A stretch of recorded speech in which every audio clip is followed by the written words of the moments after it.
Right everyone, what is going on? BusterBarnes here, bringing you my preview for Game Week 27 in Fantasy Premier League. We'll also be giving a little bit of a recap / review of Game Week 26 as well, which was a massive double game week. Another double game week coming up, not quite as big, but still one that we need to keep an eye on. So if you guys do enjoy these previews, please be sure to leave a like, comment down below what you guys are doing to your teams, and as always, subscribe for more Fantasy Premier League content. You can always join the league code at the top of the screen as well if you do want to join the channel's official league. I invite you all to do so. But with that said, let's take a little quick glance at how my team did in the last game week. Okay, so as you can see, my team did get 83 points, about 8 points above the average. However, I did take a -4, so only 4 points above the average. And as you know, when you're at this rank in the top sort of 500k and you get only slightly above the average, that usually does mean a red arrow. The red arrow, however, wasn't too big. It was, minus about 20,000 in rank, so I now sit at 479,426. However, I can always make that ground back up if I do have a good week coming up in Game Week 27. But taking a look at my team, as you can tell, I did in fact use my triple captain. I was always going to do it in the double game week. It just seemed to make sense, and one of the safer bets to play was in fact Harry Kane, who did get me 24 points, which is basically 8 points overall if you divide that by the 3, which isn't great. He's done worse for me before, though. I have had triple game weeks before, triple captains before, where the player's only got 3 points, and then that's obviously gone to 9. So to be honest, when your player gets a goal, at least that is better than nothing. But yeah, no bonus points from Harry Kane. Just the 1 goal to his name, unfortunately. So not the best. But I mean, there's worse ways that this could have gone. Going to the rest of my team, Martinez getting 12 points, so decent from him. We had me not doing much, but then Stones and Robertson both getting at least 1 clean sheet. Well, I think Stones actually got a goal, I believe his 10 points were just from 1 game. So yeah, not a bad showing from the defence. Obviously, you need to keep in mind though that these are from 2 different fixtures. Salah gets me the 5 points, so not too bad. Foden, a bit disappointed with him. I thought he'd at least start one of the games, but he didn't. He only came on for one of them, so disappointed there with the 1 point. Gundogan got an assist, so that's not too bad. Fernandes as well had the 2 clean sheets for his game. So yeah, Fernandes not doing so well in the past few weeks, and with a Manchester United schedule coming up, some people are maybe thinking of getting rid, but I will talk about that a little bit later. Harvey Barnes annoyingly picking up an injury. He's going to have to be someone we get rid of. I believe it's minimum 6 weeks he'll be out. I already spoke about Kane. Watkins as well getting the 7 points, so not too bad from him. No one on my bench did particularly well, so I made the right decisions in who I did select. Obviously would have been 1 point better if I had put on Bamford for Foden or Barnes, but at the end of the day, doesn't really make that much of a difference. If we do look at the fixtures, guys, as I said, there was quite a lot. We did see yesterday Chelsea picking up the 1-0 win over Liverpool. Our Chelsea defensive assets getting a bit more appealing, and I guess that's a sort of yes or no answer, because we are seeing the wing-backs rotate. We are seeing Thiago Silva out at the moment, but someone like Rudiger, who's under 5 million, could be someone to keep an eye on as well. Everton getting 2 clean sheets as well. Maybe they're back to their best. They're actually quite high up in the table. I think some people have been sleeping on them. Spurs getting 2 clean sheets, the 2 wins.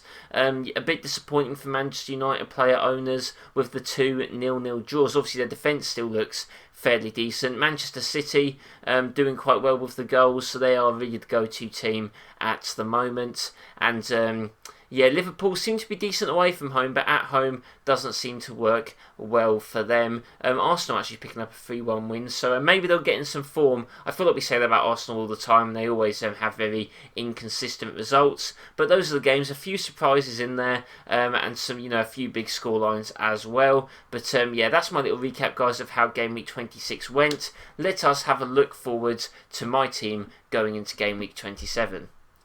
Okay, so my team going into Game Week 27 is as follows, and I actually haven't made a transfer at least yet. I'm sort of caught in 2 minds, guys, because obviously Game Week 29, as you know, is a blank game week. Only 8 teams are playing, so I'm sort of thinking about using my free hit in that week.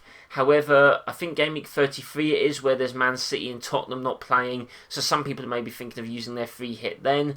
And if I did that, that would mean that I'd have to build my team going up to Game Week 29, which I believe I can only get, if I don't take any hits, I could only get a maximum of 9 players, I do believe, because I have 1, 2, 3, 4, 5 and 6, and Struick might not even play, so I mean maybe only 8 players maximum for that week. So I'm not too sure. I think I'm still probably going to use my free hit in that week, to be honest with you. But yeah, I'm not too sure. See, Fernandes is an interesting one. He's got not the best fixtures coming up before 29. Obviously, Man City, West Ham, Brighton's never easy for United, Tottenham. So, do I maybe get rid of him for someone like a Son? If I have a look at Harry Kane's fixtures, though, yeah, it's not looking too bad for Tottenham here. I mean, some decent games. You'd like to think they're trying to get some payback on the likes of United and Arsenal, but it's all a little bit up in the air at the moment. I could, in fact, just stick with this team, which I think does still look pretty good. Foden maybe worries me slightly. Obviously, we didn't really see him feature. You've got to think he's probably going to start one of these 2 games against either United or Southampton, though, so maybe I feel a bit better about that. Obviously, the easy transfer to do is just take out Barnes for someone. Maybe, I don't know, just a 4.5 fodder. Maybe I can try and build towards that game in 29. Maybe bring in Lookman for Barnes. That could be an alright shout. Obviously, I wouldn't be playing him this week, though, against Liverpool, despite Liverpool's poor form. And they actually are at home, to be fair. I didn't realise that. But you've got to think Liverpool's home curse is going to break eventually. So maybe don't think too well of Fulham's chances. But yeah, guys, this is my team. Kane is captain at the moment against Crystal Palace at home. I think he's done well against Crystal Palace in the past. Salah, actually, to be fair, even despite the 0-0, did look quite good against Chelsea. But Liverpool just in a bit of a rut, so seems a bit of a risk. Gundogan and Foden, like I said, you can't really captain them. I'd like to captain one of them with the double game week. I don't know, it's hard because who's actually even going to definitely start both games? I feel like Sterling would probably be the best captaincy option for this week, but obviously I don't have him. So yeah, it's a bit up in the air at the moment, but I do think this is probably the team I'm going to go with, and I'm fairly confident with it. I think Wolves for Aston Villa, not too bad. Fulham, if Liverpool pull themselves together. Leeds for some attacking returns, and Leeds v West Ham could be, a few goals in that game, so that could be decent. Yeah, obviously the double fixture for Manchester City, so I'm feeling alright going into this double game week. I do always like to try and captain someone with a double, but just not confident maybe as much in the options that I have here. But yeah, that is going to be my team. I could make a transfer, could take Barnes out, could take Fernandes out, but I will inform you guys of that after this game week does finish, and I preview the next game week, so I don't want to leave you guys in the dark too much. But it's very hard to know what to do with this team this week, and part of me is thinking that people have brought up Manchester United's poor form against the Big Six, and I'm just wondering if we saw what they did away against Manchester City last year. Are they going to break that streak from Man City? They definitely could do, and could a penalty from Fernandes be involved? I guess we will have to see. But if I do go back to Game Week 27, guys, and we have a look, I do always give you 3 teams to focus on going into this game week. Manchester City obviously has to be one. Double game week, 2 home games. United haven't looked great against the top 6. Southampton, I think actually did well against Man City last time they faced each other, but at home, you've still got to back Man City to continue their form. Some defenders, I think for Man City, probably the safest bet to go. Ruben Diaz, he seems to be the guy that's always playing for them. But taking risks on some attackers can't be too bad. I do think another team to potentially focus on would probably be Tottenham. I think Crystal Palace just don't look as good as they used to. I think Harry Kane, he's firing. Dele Alli could be a punt. He's getting back into that Spurs side. Obviously caused the own goal for their last game. Scored that bicycle kick in the Europa League. He could be getting into some good form.